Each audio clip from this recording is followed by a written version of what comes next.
Dinala na nga ni Rigor ang kanyang anak na si Santino sa presinto. Nagmamakawa naman si Santino at sinabi wala siyang kasalanan. Ngunit di siya pinawalaan ng kanyang ama at pinasok pa rin sa selda. Pati si Martes ay nagmakawa na rin kay Rigor para sa kanilang anak. Bakal.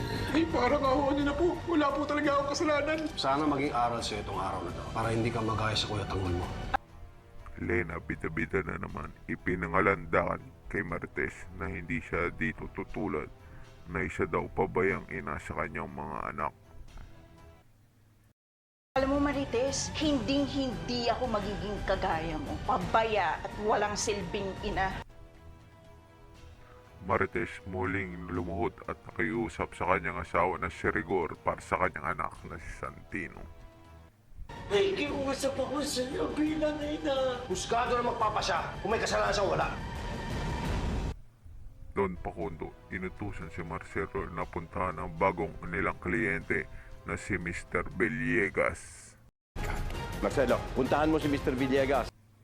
Habang si Ramon naman ay nagdududa na sa grupo ni Don Pakundo na sila ang sumusulot sa kanilang kliyente.